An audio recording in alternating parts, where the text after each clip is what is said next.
Good day to all the participants here. Welcome you all for this online learning session by Chanakya. I'm Mohammed Adil. I'm going to be the facilitator for today's session. I'm an assistant professor by profession, and I'm also a consultant counseling psychologist. I'm associated with Chanakya ever since its inception. We were the initial minds that worked on this idea. We started with the plan of nurturing to the mental health needs of people in and around Coimbatore. So in Tamil Nadu, that was our initial focus. But then with the response, particularly during the pandemic, and we just grew pan India. Like now we have addressed to people, we have trained people pan India, and I think we're really happy about that. So we do deliver sessions on mental health. We provide counseling services for children, for professionals, and we are also in the process of building a platform, like a product, which through stories, through models, and certain exercises, it is for children, to improving the mental health of children, and it is like a preventive program.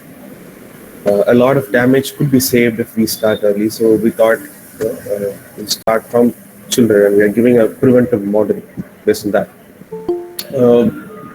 We background of psychology are always afraid of numbers, statistics, but then I think we'll have to tell.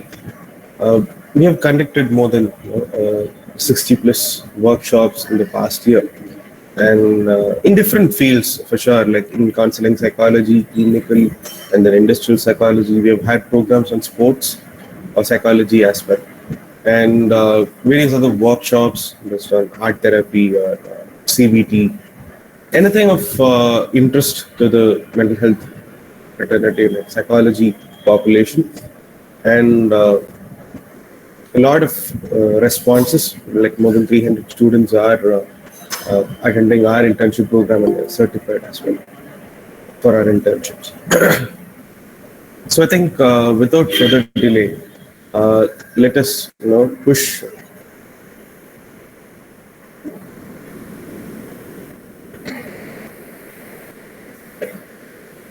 So we'll go for the topic of today. When we wanted to do a workshop, we thought we will do something which everyone would like to learn, everybody would like to understand. So in that sense, we are discussing about REBT today, Rational Emotive Behavior Therapy. And we have a good mix of participants here from undergraduate level, postgraduate, or there are people who are practicing. So we'll find a middle ground. We will get through the topic in all perspectives. And once the presentation is over, we'll open the session for Q&A, and we'll be happy to answer your questions. So this is an interesting yet a favorite quote of ELLIS. He says where your best years are where you decide your problems are your own, where you take ownership of your problems and not blame it on anything else, anything external, right? Because for most of us, the locus of control is purely external. Right? You ask a student why he or she is late, they'll tell you all the possible reasons that are completely external, but never they'll agree that they slept late, woke up late, and they are here late. Right? So it is a natural tendency, and again, their locus is also the same. So when an individual realizes that they can control their own destiny, when they take in charge and things will be better, I think it changes their life tremendously. It changes the perspective towards life tremendously. He has made a mock on Freud there, saying, "You do not blame them on your mother, ecology of president," because we all would have had a chance to read about psychoanalysis and how that kind of gives a different shade people's distributions. But here it is purely individual based, right? Who you are is because of what you've done. So you have to take responsibility of what's happening in your life. Okay? It's important. So ELLIS, he was a trained clinical psychologist, and He wanted to actually come up with a model that is simple, quick, and relatable rather than something very extensive and very time bound. He didn't want to go hours and hours of therapy. He wanted something short. He wanted something actually that would serve the purpose of bridging the gap between uh, the cure for the problem. So his criticism again was on psychoanalysis, saying it's, time consuming, extremely time consuming, and it takes a long while to get rid of the problem. So he came up with REBT and rational emotive behavior therapy. Again, it is in line with CBT, right? Almost in line with the techniques or the approaches of CBT. Uh, but here the thing is, you know, their major focus is on the irrational belief in individual folks, right? Major focus on the irrational beliefs of the client. They kind of map every problem that the client has to a particular irrational problem, irrational belief. So, as it is mapped to the irrational belief, we can find it out and rectify the irrational belief. They believe that the problem can also be changed. So it is, as we are going to explain the process, it is very simple, and in that sense, you can use REBT to get rid of your own behavioral problems, treating your own self. If we can understand REBT, if we have a complete sense of how it works, then you can become your own therapist. That is the primary idea. Because spending time and again with your therapist is not going to change. They want you to be independent. So, why is REBT popular? One thing is it makes sense to a lot of people. When we go through the steps of REBT, it makes sense to a lot of people, and we can use it easily, right? For people to understand psychoanalysis, for people to understand behavioral therapy, it is not that easy because the structures are complex. But for an individual to understand REBT, it is relatively easy, and it is easy to demonstrate, to use it as well. So REBT actually helps a person to manage their thoughts, feelings, and behaviors. Like, it is holistic. It takes care of all the areas: your thoughts, your feeling element, and again your behavior element. Right.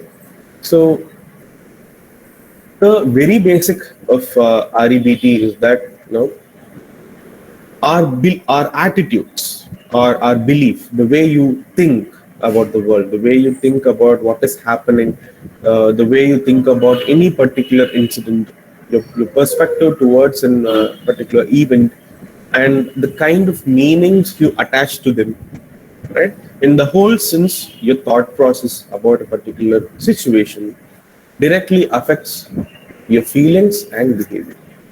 Right? Something happens, you perceive it in a way, you add meaning to it, you think about it, you attach a belief towards it. These components directly affect the way you feel about the incident and how you react to the incident. Right? So this is more of a common sense, right? Because let's say practically, you're just walking past a corridor, and it's a person you meet on a regular basis. You share a smile or a wave or a head nod, and they don't seem to respond to it, and that kind of bothers you. You go back and you tell your colleague or you tell your friend that hey, I waved at him or her, but they didn't seem to respond. I'm wondering what's wrong with the person. Did I do something? Right? It is a natural tendency. Are they a little irritated with me, or are they pissed off? And sometimes your friend might just say, hey, maybe that they didn't really notice you, or they are just occupied with something else. They forgot to respond to you. So we really don't need REBT to handle such a situation, but then it is more of a common sense, right? But again, the problem is common sense is not that common.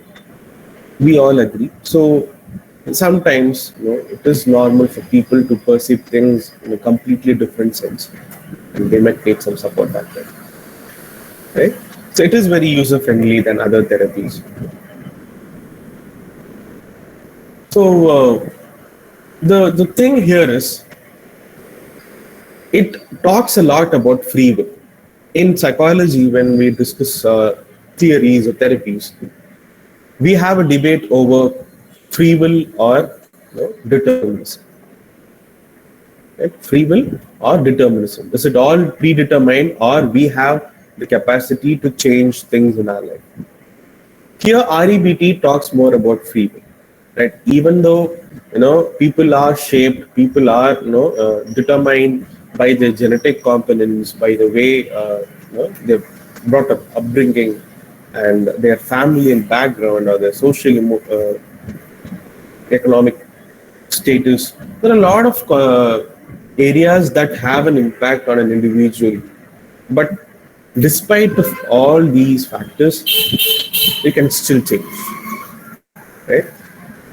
Coming from a worse, like a genetic condition, from a worse family background, but still, if you want to be a better person, you can, right? You can, and you can change. So REBT gives you that free will for you to operate. And here, uh, we do focus on insight, but more than insight, it is the technique that we are going to use. Right? It will be more of client-centered techniques where insight is given higher priority. But here in REBT, we, second insight, we focus more on the techniques that we try to administer, and we'll directly teach people how to change instead of waiting for a miracle to happen and them to uh, build an insight over what is happening and then bring in a change from an internal driven force. More than that, we will teach them the techniques, we'll teach them how to change, and in the process they would automatically develop insight. That's the process. So we will start working on their self change, and in the meanwhile they'll start accepting their limitations or whatsoever, right? What the area where they were wrong or something, they will get to understand it, they'll understand their own limitations, but we would have started working on self change, so it happens during the process. So yeah, some postulates to begin with while discussing REBT. It is very simple to understand. People are not disturbed by things, but rather by how they view things. Right? Nothing can affect you until and unless you add such a meaning to it. Right? So it is only by how they view things. The situation or the event by itself holds no value. It is purely how you view it. What is your perspective? What is the meaning that you add? And almost all of your emotional problems come from an irrational thinking. We will be talking about what is an irrational thinking because that is core to REBT. But to understand all of your emotional problems, it stems from an irrational thinking. And when people hold irrational feelings or thoughts about themselves or about worldly, external events, everything, when they have a lot of irrational thought process, then they have larger problems at home. So, when you keep blaming the external event for your unhappiness, you will never be able to be happy. Until and unless you take ownership of, as we begin with ELLIS quote, until and unless you start taking ownership of your own happiness and what is happening in your life, you can never be happy. So, rational thinking, it is more of an preference than a demand. It is more like using I wish than saying I should. Right? It's like I should win this match. That's a demand on you. Okay? There is no proof that you should win. Anybody can win. But if you say, I wish I win this match, it's a preference. right? So when you use a lot of should or must, like a conditional statement, it adds up pressure on your own self. But the better way is that, I wish, why you make it a preference. So if it is a demand and if it is not met, it disturbs. If it is a preference and if it is not met, it is lighter. It has a lighter impact on it. So if you are planning, to be um, peaceful, to handle your life better, I think you should shift more to rational thinking than having irrational ones. So if you are a rational thinker, you can be flexible with what is happening and with your thoughts, more realistic, and it is very functional or useful. Like say for you to be going towards your long-term goals, it is definitely functional, helpful. Irrational thoughts would make you more rigid and like very difficult to handle. It is not realistic. This is the ultimate cycle that we always use, to explain REBT. So it all starts with your thoughts. And any incident that has happened, it starts with your thoughts. And your thoughts in turn will create your feeling component. So if you feel in a particular way, it will make you behave in a particular direction. So the particular behavior will reinforce your thoughts. We'll just go with an example. Say, imagine a classroom setting, right? More relatable.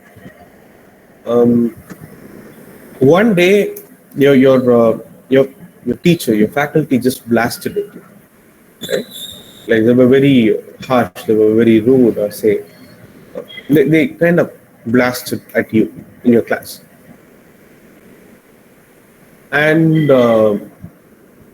you you started thinking that they did this on purpose, right?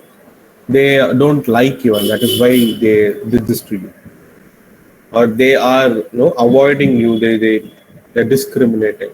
All those thoughts that you add to it. So it will make you develop a particular feeling towards the faculty, right? Let's say you will start avoiding, like as a result of the feeling, the hatred, the indifference, you'll show it in your behavior. Like you'll start acting different, right? You'll start avoiding that person's classes, or you will not respond to that faculty when they are handling a session, or you might in turn be a little disrespectful towards the faculty. So when your behavior changes, they in turn will respond to it or react to it. So that will be creating a bouncing back effect where they'll again show something negative towards you, and you'll be like, see, I was right. This person doesn't like me, and that is why they're always doing this to me. So the thought is reinforced. So once the thought is reinforced, then it goes on like a cycle. So if we have to break the cycle, we have to change the way we think, the thoughts. Right? The thoughts have to be changed. We have to replace the negative thought with something neutral. We're like, instead of thinking this person that did that on purpose, or they don't like me, maybe they're having a rough day. Right? It's okay, it just happened once. Not my day or something. You replace it with something neutral, not attaching any particular value or meaning. Then it will not create any hard feelings, or it will not facilitate any particular behavior. And then later on, if you're natural, if you're quite normal with the faculty, and they'll also respond well. Like until and unless there is real discrimination coming into the scene, and there is actual hatred. If it is an rare incident that happened once, and it was really a rough day for the faculty, maybe then if we perceive it in the same sense, things will go smooth. Right? So this is how the thoughts, feelings, and behavior goes on as a cycle, and it is all connected to each other. So REBT is best understood with the A, B, C, D, E mode. It started with ABC, and then this is the conceptual part where we understand the problem, and then D and E are the curative part. So A stands for activating event. Something happens in the environment around you, and you hold a particular belief, that is B, right? Your belief. You hold a belief about the situation or event, and C is the consequence. Because of the belief, you will respond to the situation in a particular way. That is the consequence of it. Right? I'll go with an example. Activating event, he yelled at me. Right? Let's say an employee and your boss yelled at you. Right? So the belief is that the thought process that goes behind it, that is totally unprofessional. I can't believe he dared to yell at me. He should have never, look at the words. He should have never acted that way. I can't stand it. I want to drink. I want to drink. I can get away with it. It won't matter after that. So this is the way you perceive the situation. Your boss yelled at you and you're like, he can't do this to me. I can't stand it. He should have never done that. This is unprofessional. How did he dare to yell at me? And you think getting a drink will solve your problem. It won't matter after that. So the consequences, you believe that you should never be yelled at by someone. Like it is not done. So you're angry about the situation and you end up drinking because you believe that drinking would resolve the problem and it will help you get away with it. So the beliefs, all those irrational ones, it can vary like all these possibilities. It has a lot of should, must. Some minimal things are extremely off-liced and they have low frustration tolerance. I can't stand it. It's not fair. Life should be fair. Condition. A drink would help, and I can get away with it after that. It won't matter. So these are all some different. Okay, we have a response. We known someone hurts us intentionally as if a person was intentionally.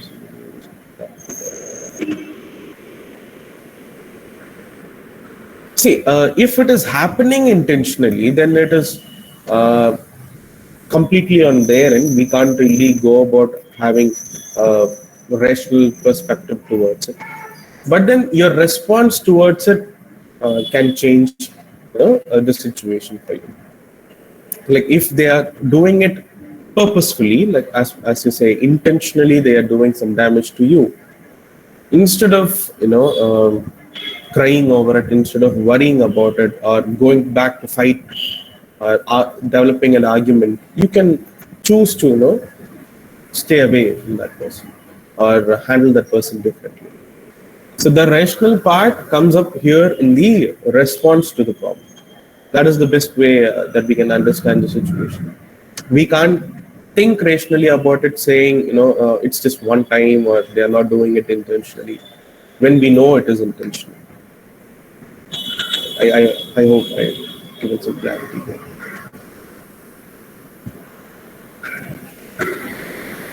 Right.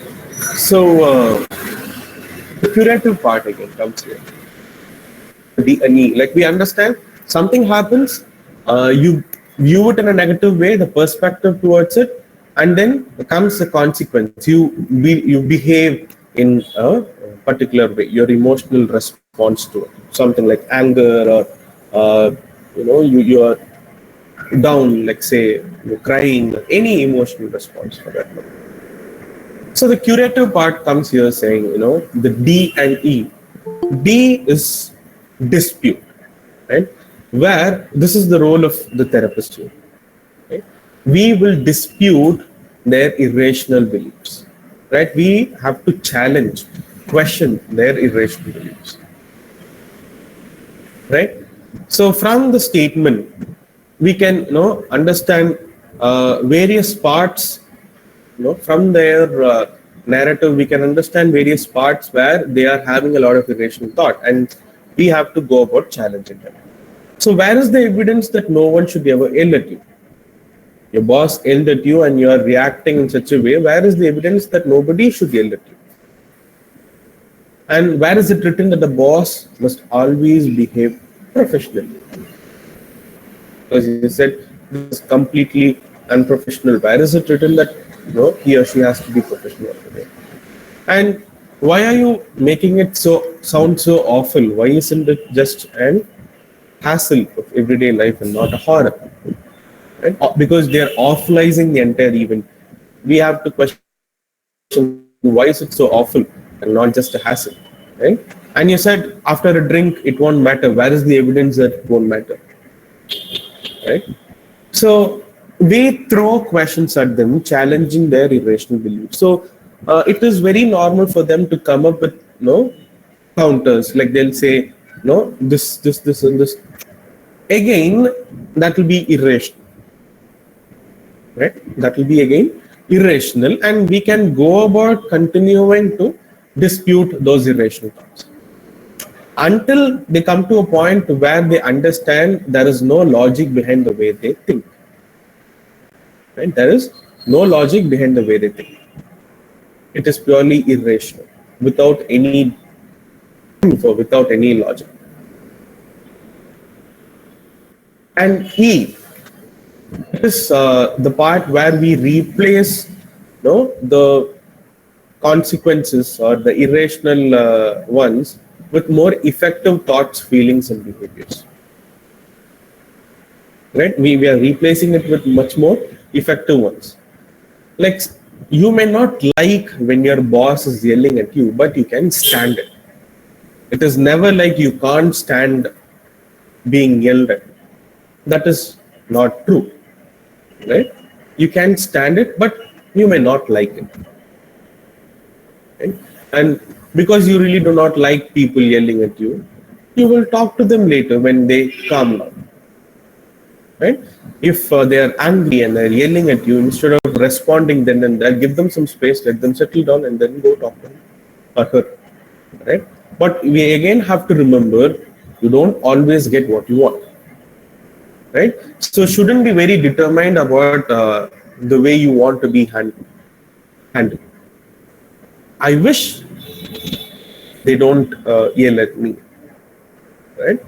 They should not yell at me is again a demand, and it is irrational. You have to be turning that into a preference. So instead of getting enraged, you just can feel annoyed or just a little irritated about the situation, and don't get very enraged. Don't awfulize the situation and make it a big horror. So you will go exercise or go yoga, and then you will be feeling better after you do that. It is just a way to change your responses to the event to make you more mindful. Do things like this, which helps you calm down, and it gives you the time and space to perceive things differently. The effective thoughts, feelings, and behaviors differ as per the problem presented. So our role is to dispute their irrational thoughts and make them come up with more rational thoughts. If not, we will help them come up with effective thoughts, feelings, and behaviors, whichever is the best fit for the particular scenario. So there is an activating event or a problem that comes up. You hold a particular belief about it, right? As a result of the belief, you show some consequences that is emotional by nature. It is irrational again. So we go about disputing those irrational beliefs, challenge those irrational beliefs, break it down, show that there is no logic, and then replace effective new beliefs and get over the irrational ones. This is the process. So you know, it is quite comprehensive. And if you want something present focused, something as an active treatment for coping with life's difficulties, this is best suited than like a passive treatment or something that goes about digging what happened in your past and something that is mystical where you don't understand. So here is what Epictetus had to say um, back in uh, what 55 to 135 AD. Only you can upset yourself about events. The event themselves, no matter how undesirable, can never upset you. I think we got the sense of it in the previous discussions. So the event as it is very powerless. It has nothing to do on you. It is only you who can make yourself upset about the events. So, in a nutshell, we have four simple principles. That is like a guiding principle for REBT. So, the first one, no, you are responsible for your own emotions and actions. You just remember what Epictetus had to say in this regard. Take responsibility of your distress. Right? Nobody else can disturb you. It is only you. So when we say it is only you and your thoughts, your response to the situation. If you can tweak your thought process about the event, the response and the feeling towards it will also tweak. If you don't awfulize an event, if you don't wonderfulize an event, and if you can just handle problems as an hassle and not a horror, I think the effect on it can be toned down extremely. And your harmful emotions and dysfunctional behaviors are all products of your irrational thinking. The must and shoulds are the culprit behind this. The demands that you place on yourself, on others, on the situation. I must do this. So when you say I must do this, then it becomes a demand on yourself. I must do well and get the approval, or else I'm worthless. I must get the first rank, or else I'm not great. I must win this. I must get this. When you place such a demand on yourself, that is irrational, right? And you sometimes place a demand on others as well. You must do this for me, or else you don't love me. Right? You must treat me reasonably, you must treat me lovingly, or else you're no good. You must be available for me whenever I'm needed, or else you're not needed in my life. So again and again saying, you must do this, or you must demand on others. And life must. A demand on situation. Life must be fair, life must be easy. It must be stress-free. Or else what is the purpose of living? Or else it's off. It's again a demand. Right? So you can learn more realistic views, and with practice, you can make it a part of your life. Like a principle, like a way of life. Have more realistic views. Disputing the must. Right?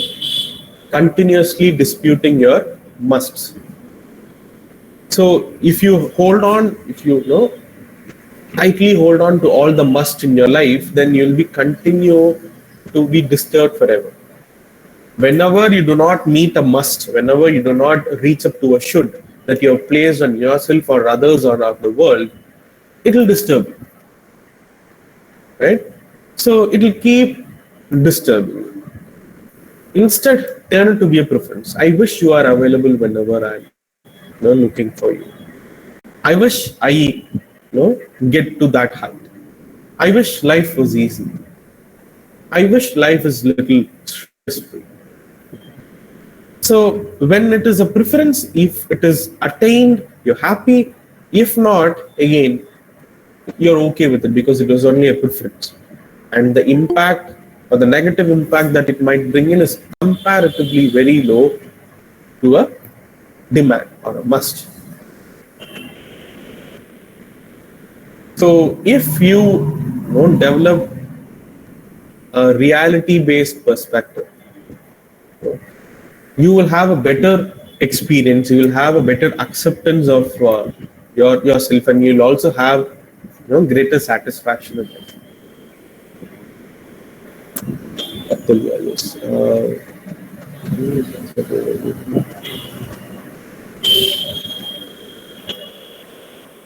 Okay, let me just get to it. Okay. See, again, it is going to be over blaming, or it is going to take a toll on you, saying everything is a personal mistake. That is again, an irrational belief. If we read about the cognitive errors, we'll read personalization. Right? They take everything on them. Like if you've gone through models of CBT, you will read personalization, where they say everything is because of them. The entire class got a punishment because of me. Say, repeatedly, then and there, they keep telling about what is their mistake. But then that is also another extreme of irrational thought. That is not true. So have to find the mid space. So try to have control over your life wherever possible. Right? Not everything can be taken into your control. It is only how you respond to the situation. So you have to understand the limitation of your control. It is purely on how you respond to the situation, how you act, think, and feel, and not completely.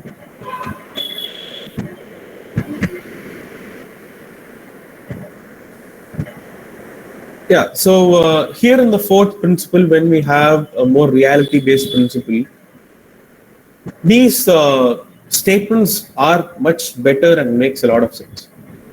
I strongly prefer to do well and get approval. Even if I fail, I'll accept myself fully. I strongly prefer that you treat me reasonably, but since I do not run this universe, I do not control you, I'll take it as a human character. Or say, I strongly prefer that life is fair and easy and history. It is frustrating if it is not, but still I'll put up with life. Right? So when you look at here, I must do well, you must treat me, life must be fair. All these demands, when it turned into a preference, it is more a reality, right? And when you're closer to reality, you're closer to happiness. You're closer to peace, right?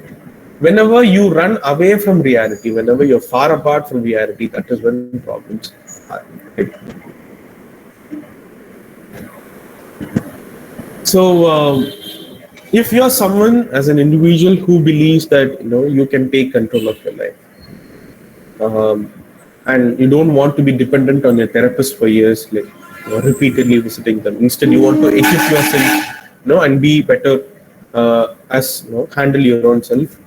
This is easy. This is better because you will give yourself the tools, like the knowledge to understand where are things going wrong and how can I handle it better. Then you can act as your own therapist. It is just that you have to be more on the realistic side of it. Yeah, I think that is it from my end for REBT. So we'll open the chat box, or if you want to unmute and share something like a question or a query, anything to be clarified, feel free to.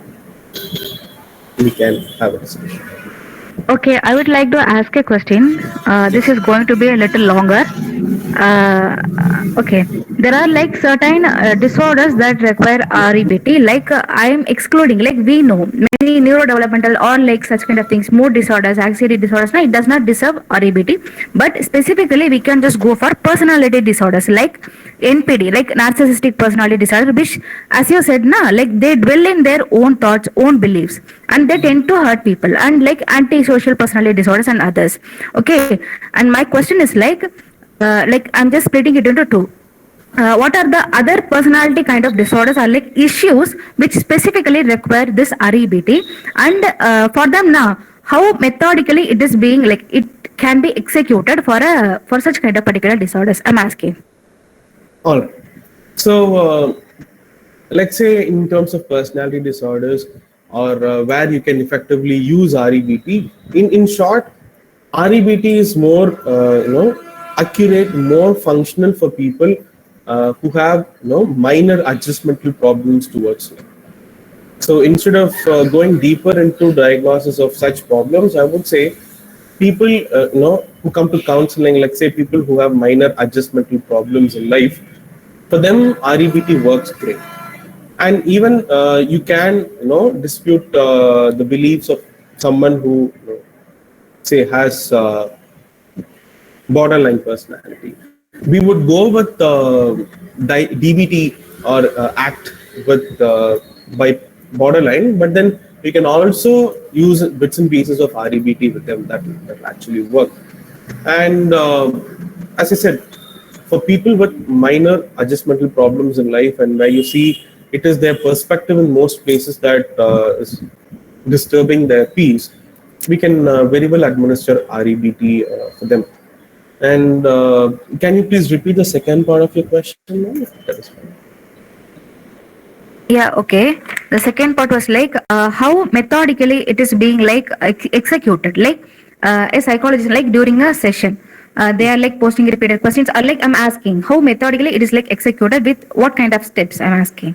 Is there Okay, any? so Okay. the process here mainly is to understand their narrative, the the choice of words and how they express themselves. So you have to look out for all the demands that they are placing. We saw on a slide, right? Like demands on them, demands on others, demands on life in general. So all the must, should, so all those conditions to be focused first of all. So when they keep talking about a problem after the initial rapports build, and they get into the problem now, then we continue.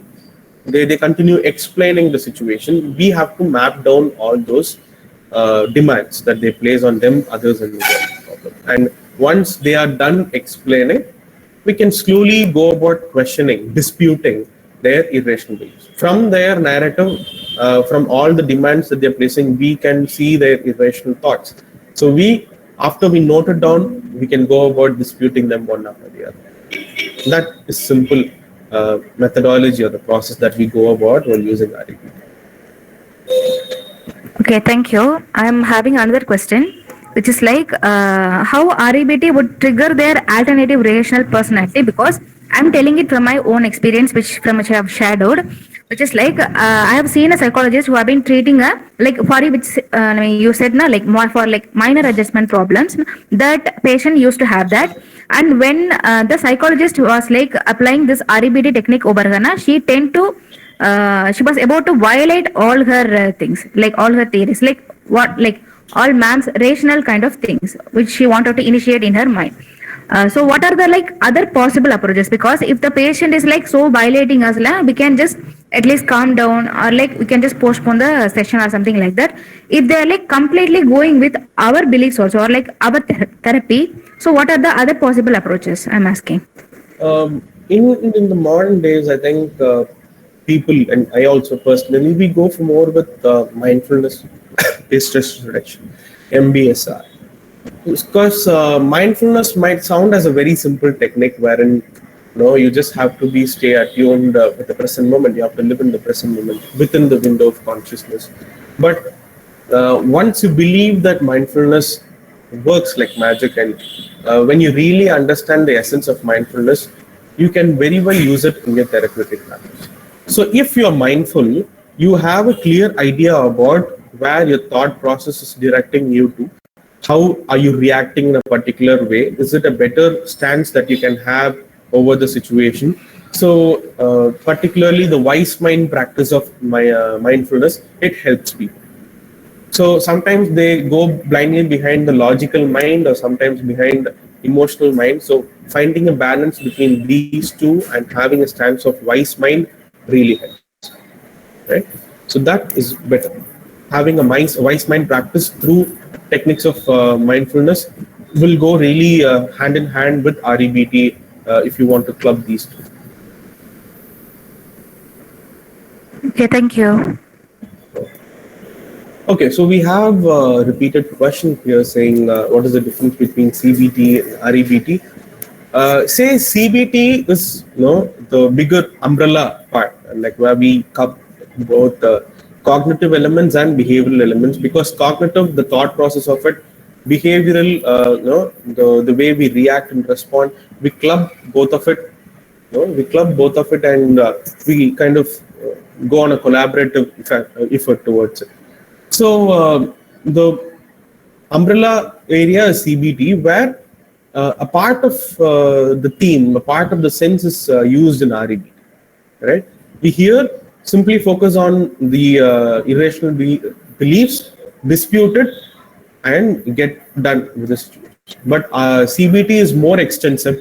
CBT is more in depth, and you'll be using a lot of response or cooperation from the client. Say you'll want them to thought maintain a thought journal, give them a little homework, and work extensively with the client. So CBT is more, as I said, is more in depth and extensively done. So it can the scope of CBT is higher than of REBT. If, as I said, for small adjustmental problems, real life problems, REBT is better. CBT can go a little beyond, right? And its scope is more wider.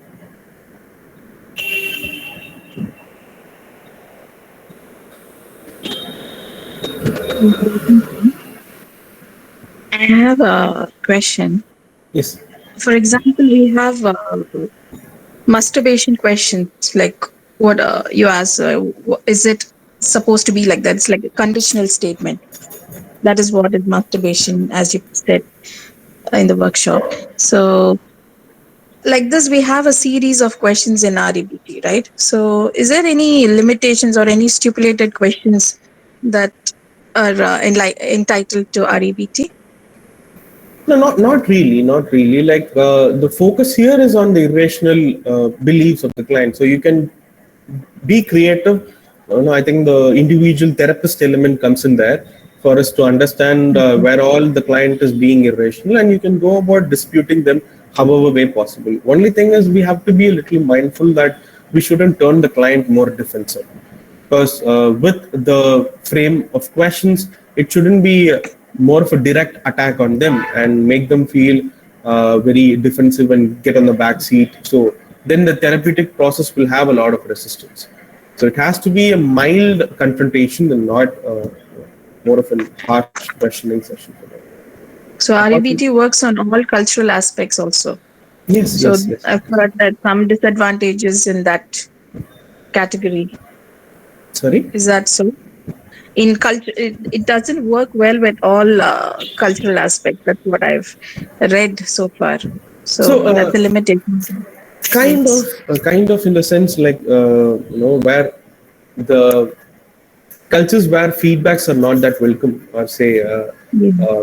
people are not very ready to be collaborative and take in different perspectives, Yeah. there will be extreme resistance while using REBT.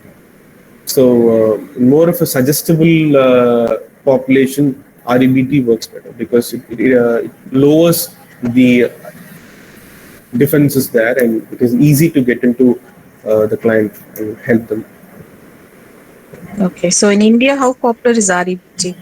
Because It is worldwide CBT, yeah, is very popular. it is easy to use REBT in the Indian population, because we have been Okay. brought up that way, that to take up suggestions, to listen to feedbacks. So it is not that much of a difficulty to use REBT in India. Okay. Thank you so much.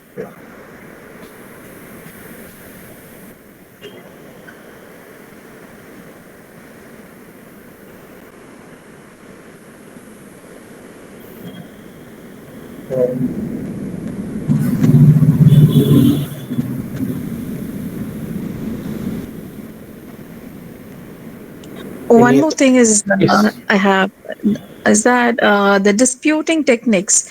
Is there any particular disputing techniques or just the rephrasing of sentences which we get from the clients? How No, is that working?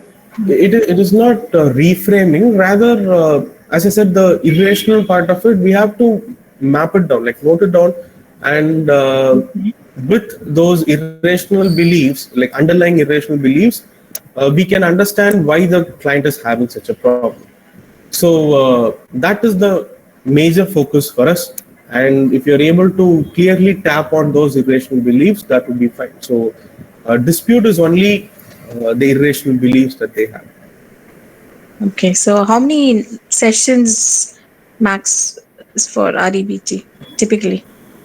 Typically, I'd say 6 to 8. Six is a good number with REBT because in the very beginning, you'll get to know whether we can go ahead with REBT for this particular client, will it work or not.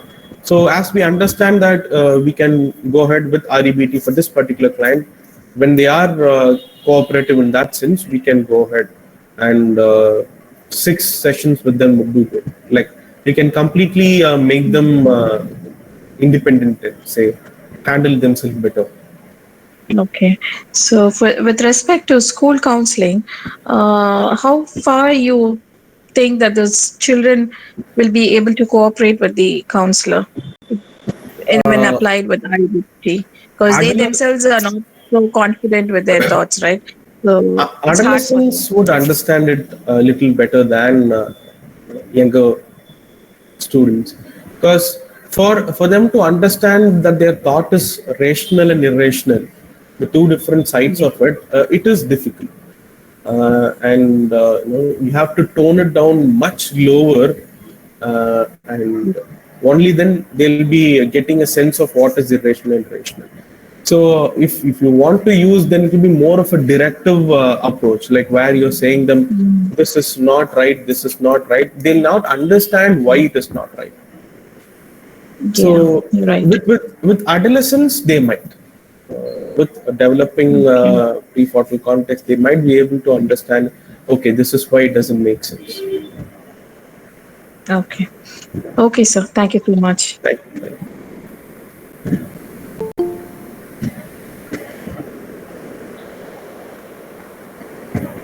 Sir, I'm having a doubt again. Yes. What can be the utmost point of REBT? Like for certain cases, not all patients can be the same for every counseling session, and it might work on a patient like in different ways on different patients. Like at what point we can just realize that REBT does not work out anymore, and it requires additional therapeutic moves in such a way. When the resistance is way too high, like you're disputing their irrational Okay. thoughts, you are Okay. disputing their thought, and they come Okay. back with counters again and again. Yes. Yes. So Yeah. you understand that with this client, making them realize that they are irrational with their thoughts, when you realize that it is going to be a tougher task and they are not someone who are going to take a different perspective, then we'll have to shift our approach. Okay, what can be the possible additional moves? Like it can be anything. No, it can be anything else, like say some other therapeutic approach which you more equipped with. You can shift to Okay, that. sure. Okay, thank you.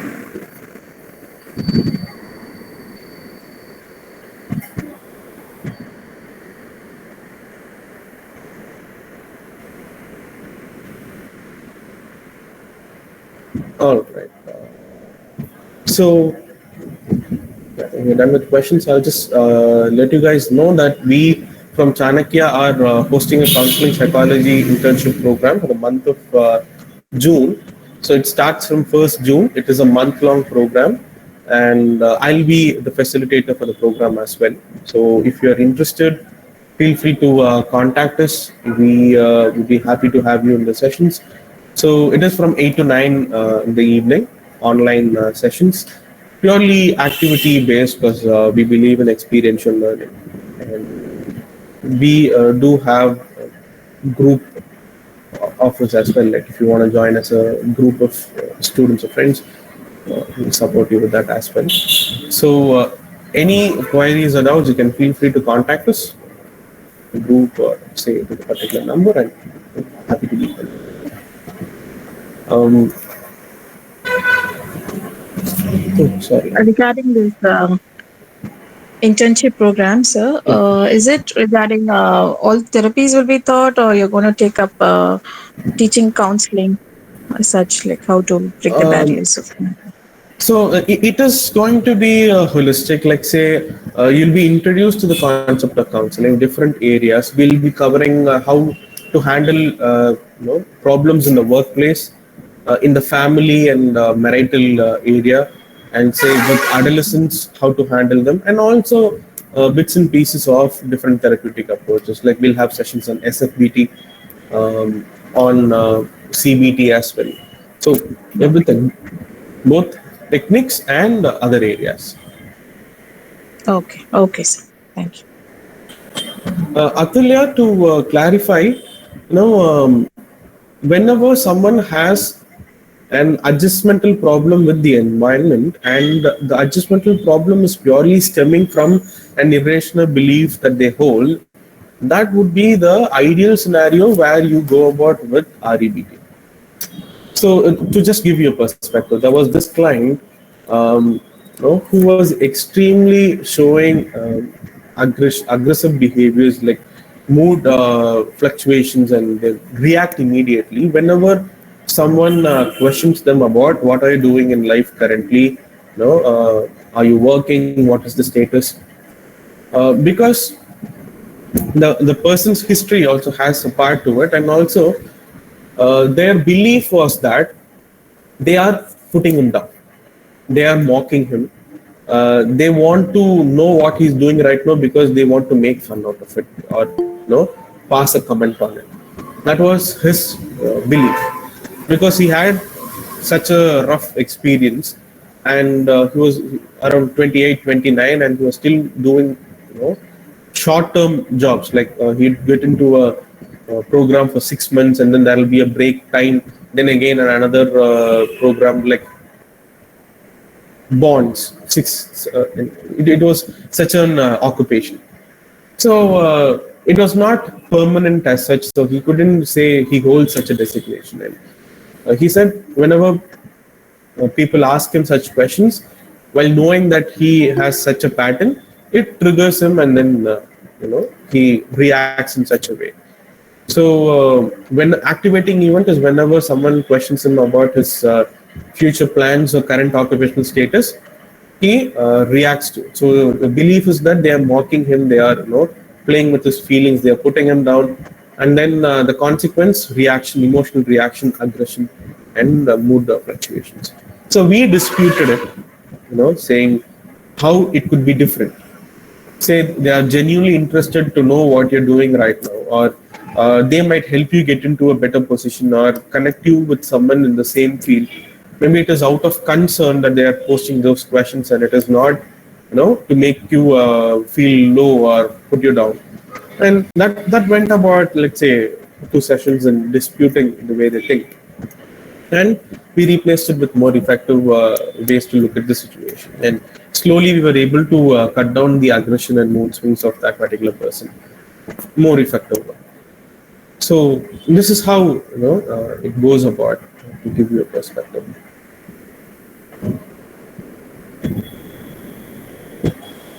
Hope that helps. All right, guys. It was nice to hold a session, and thank you for all your participation. Have a good day. Thank you, sir. Sir.